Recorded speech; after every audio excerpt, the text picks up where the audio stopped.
A nonprofit is a business that doesn't make money, doesn't make profit. What it does is it uses those dollars to provide services to underserved communities, to people that have issues in life, and try to stabilize them. Formerly, from being a consultant, and how I got to that is because of my experience working in the nonprofit sector. I climbed the ladder from administrative assistant in a nonprofit to working with parents of Chicago public school kids, address some of the issues that they were going through. Then moving up the ladder, running programs that are specifically geared towards workforce, which means jobs creation, resume building, and then leading to me becoming an executive director to a shelter for homeless men, women, and children. Have any of you ever visited a shelter before? No. So it was a $1.2 million agency that initially just helped about 30 men who were homeless. A lot of them were immigrants. They couldn't find stable jobs. A lot of them burned their bridges. They created problems with their families, and they didn't get the support when they needed it, when they were on the floor. And mostly did not have the appropriate or adequate education to be able to find a job that can help them be self-sustainable. And why do we need a job? Anybody? Make money. Make money. Why do you make money? To live. Okay. Straight to the point right there. There's a lot of components to living, right? There's a lot of responsibilities. You're not exposed to a lot of that because right now your parents take care of you. Your parents, and for those of you who may be working, because I know my son is working, he's 17 already. For those of you who are working, you probably are starting to understand that the value of money and some of the responsibilities that comes with that. If you haven't, this is an opportunity to really grasp the concept to help you navigate the system as an adult. Because you're gonna have to face this. And the last thing you wanna do is become an adult and end up in a homeless shelter. Or a shelter for homeless people. I always get that one messed up. Now, we also had 55 beds for women with children.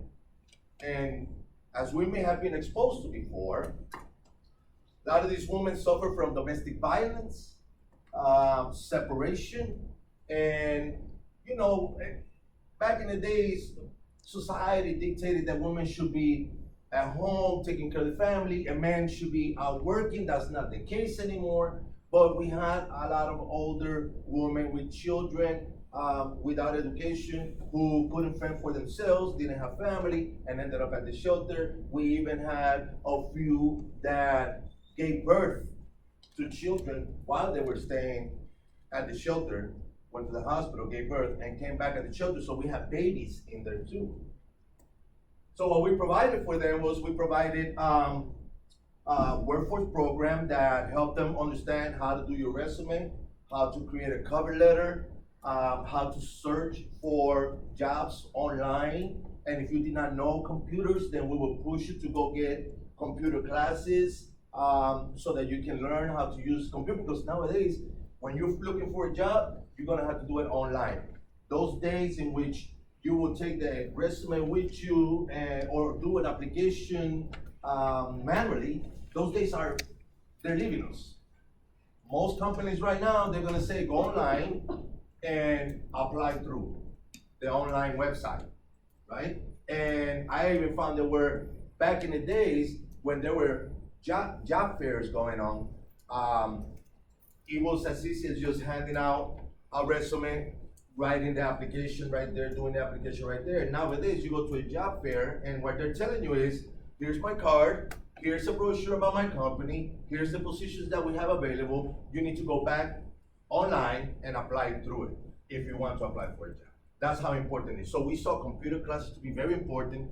We saw career training to be very important. Why? Because there are work ethics involved here that you need to be aware of, right? So when the teachers, the school mandates that you be here at a certain time, that you leave at a certain time, that you don't leave this classroom until that bell rings. This is all preparation for when you become an adult. You're gonna be under the same rules, mandates when you're holding a job. even the social aspect of here of the school, how you interact with each other, how you talk to each other. This is preparing you to have positive methods of communication when you become an adult so that you can keep a job. Because if you cannot get away with your colleagues, you're not gonna have a job. So that's gonna be very important for you to master.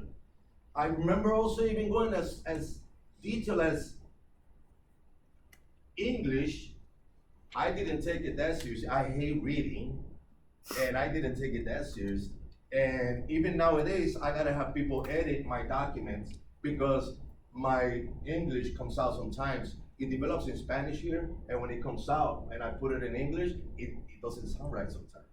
Like I gotta move the E's over here, I gotta move the D over here. And most jobs are gonna require for you to deal with documents, which have to be grammatically correct. So if you don't pay attention to this now, when you become an adult, you're gonna have some of the issues that I've had so far, which I'm working at. I'm working at it. Never too late to learn, right?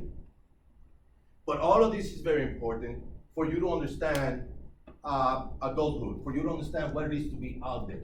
So when you get out there, you can be okay. Now, your parents are taking care of you now. I got two boys, or two teenagers, a 17-year-old and a 15-year-old. And my 15-year-old tells me, I don't need to know the value of money. I'm too young for that. I'll let you handle that, and then when I become an adult, I'll deal with it.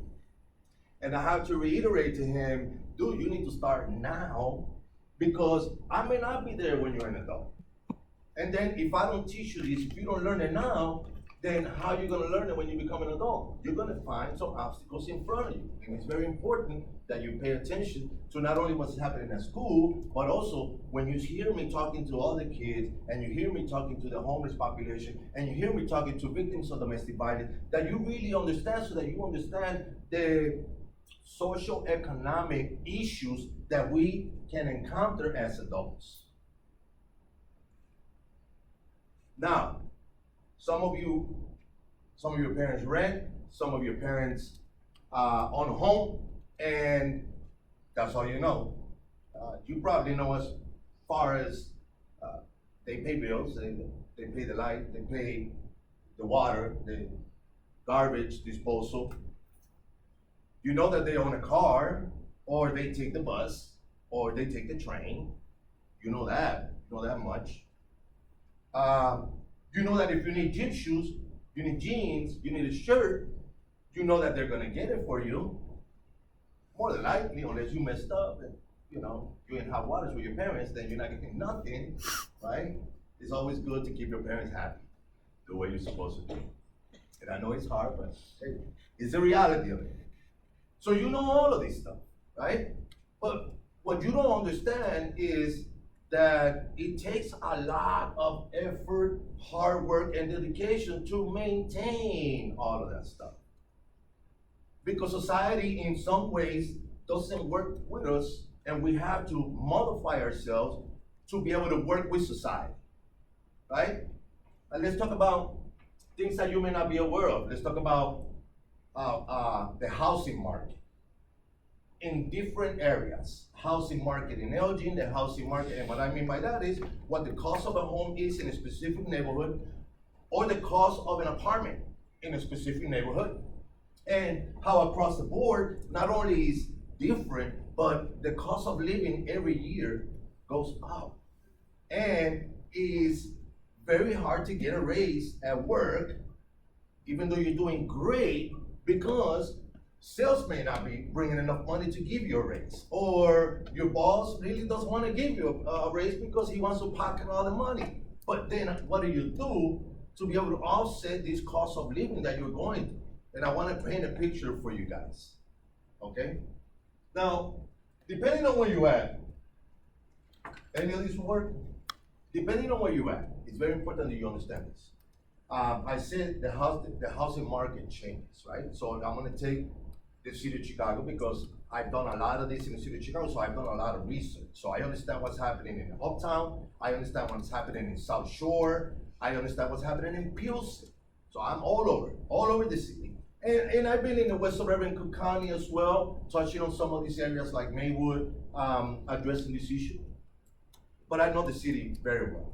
In the city, if you're gonna find an apartment, say you're going to college, um, you're going to college in the city, and you're looking for an apartment, a studio.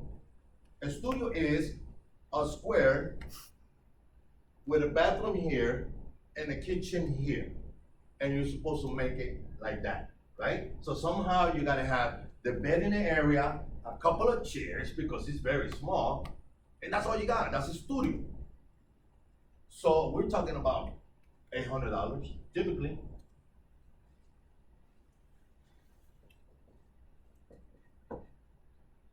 $800 a month that you gotta pay. And if you don't pay, what happens? If you don't pay, what happens? Huh? They kick you out, you get evicted. Now, there are some housing laws out there that work with the tenant, but if you're not aware of it, I've seen a lot of people get evicted, get their furniture thrown out, and they could have avoided all of that, but they did not know. So becoming aware of this stuff is very important. I've been working in the social service field for about 16 years, and I've seen it all. And I could tell you, if somebody's acting up, I know where to send them. If somebody's losing their house, I know where to send them. If somebody needs their bills paid, I know where to send them.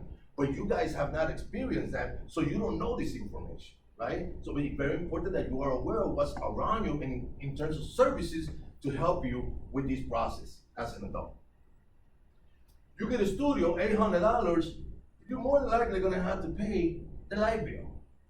More than likely you're gonna have to pay the light bill. So we're talking about, I pay on my house for the light, I pay 109, and it's a house. So I'm gonna break that in half, and I'm gonna be considered, and I'm gonna say, light, $50.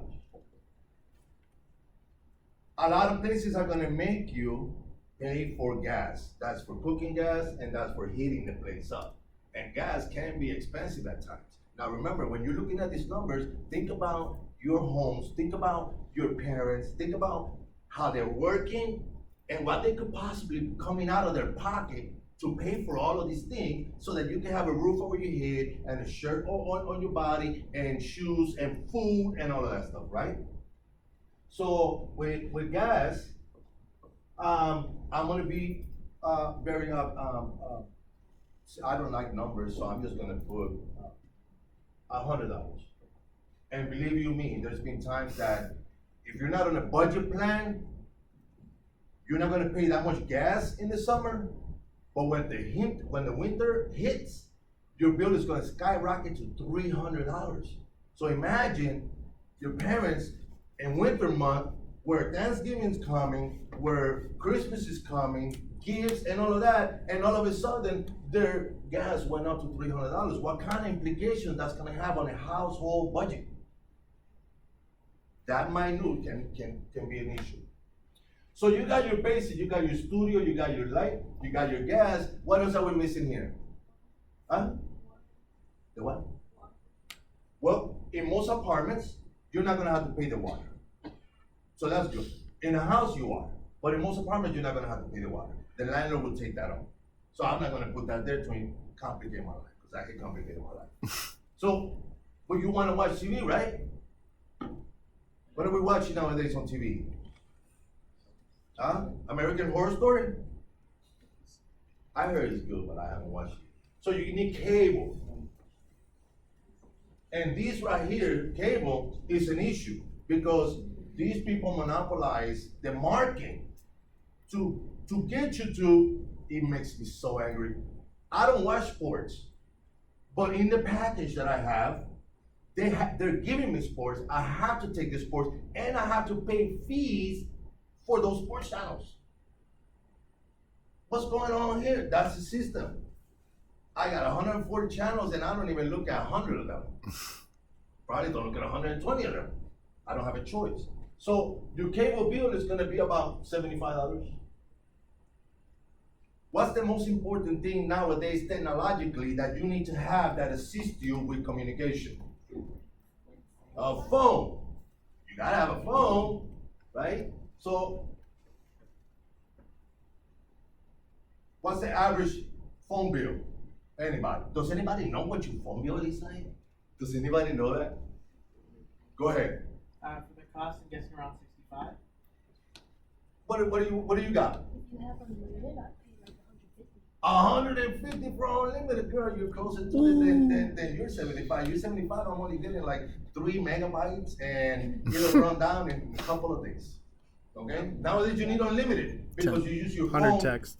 I communicate with partners. I communicate with. I engage in businesses with other companies. When I'm on the phone, I need that phone. I need it. So I'm gonna meet you halfway there. I'm gonna say 100.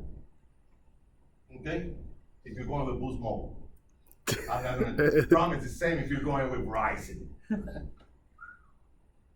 Anyways, you got your setup on your housing, but now, how you gonna get to work? You need a car, right? And more than likely, you're gonna have to finance, because I know any of us here don't got $25,000 in our pocket to go buy a car right now, unless you just hit the lotto. And if that's the case, you should leave right now and go do your thing. A car, Ford Fusion, something simple, good. Ford Fusions are good. I like Ford Fusion. I have one. You're gonna finance it. More than likely, you're gonna finance it for 72 months. What that means is that the dealer has a connection with a bank, and the bank, based on your credit, tells the dealer, okay, we're going to finance this person for this car because they got good credit. For 72 months, your bill, I just saw one, $450 a month. Somebody get ready with a calculator because I'm gonna ask to add this up in a minute.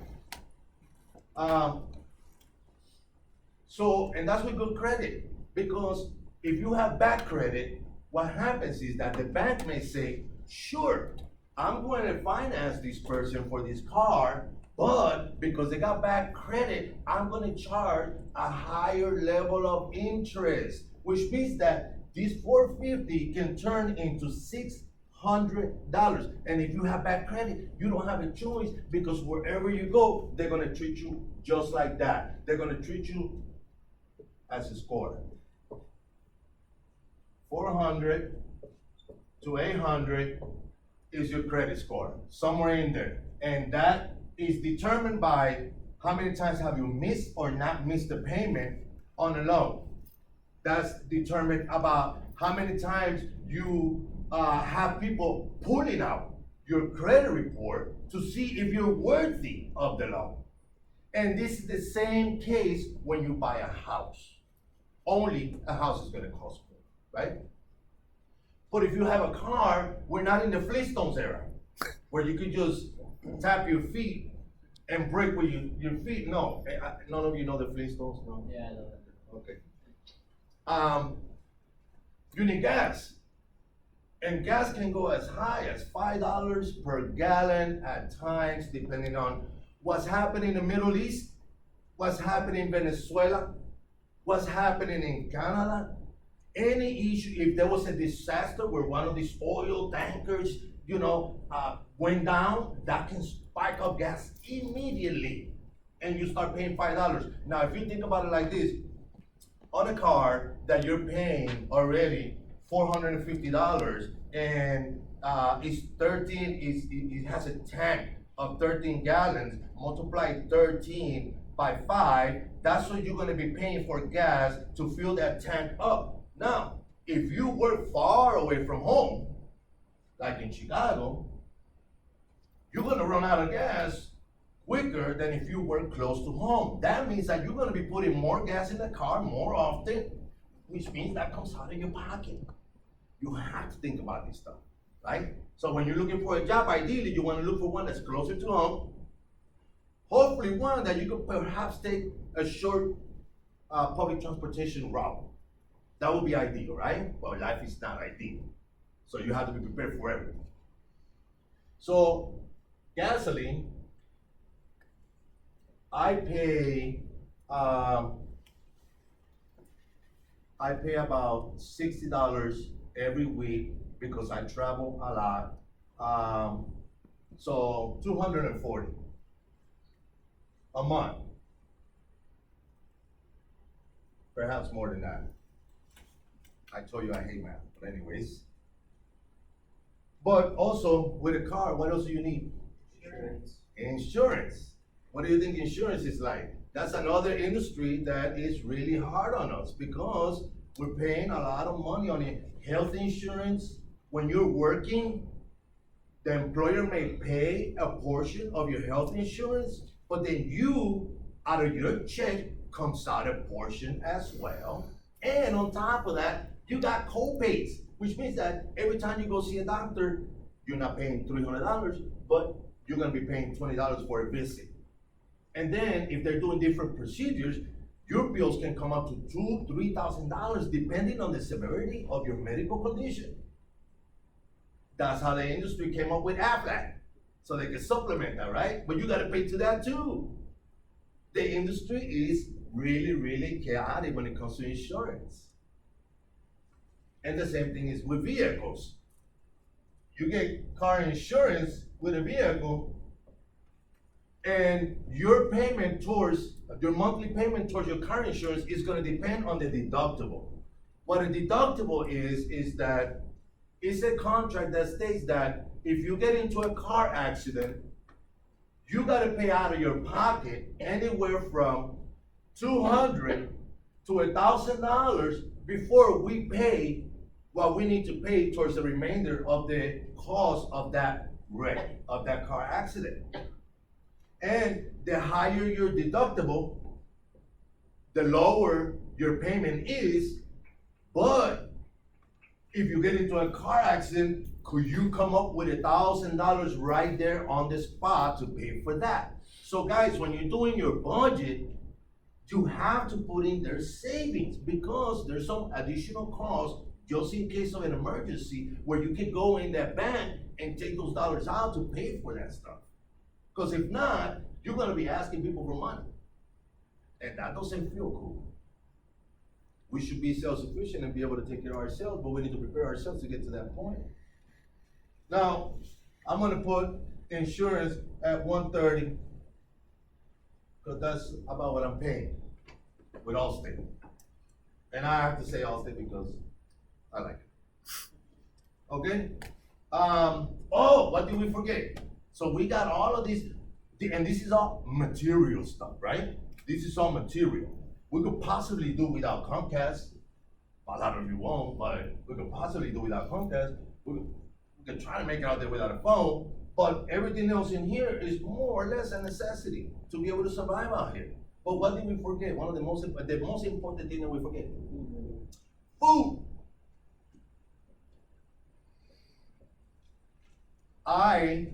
My wife and my son spend about $400 worth of food every month. And that's being conservative because I like the kitchen, I like to cook a lot. And sometimes I get the craving, I'm gonna go get me a steak and put it on it, or I'm gonna go cook some Puerto Rican food and that requires a lot of condiments and stuff like that. So I can get crazy in the kitchen and it'll cost me more. But I'm gonna be conservative and say 400. Okay? Now remember, I have not talked about clothes. I have not talked about if you want to go to the mall, if you want to go to Uncle Joey's party and bring him a gift, if you're asked to come to a party and bring pop or chip. I'm not talking about none of that. I'm talking about your basic necessities here. Can somebody add these up for me?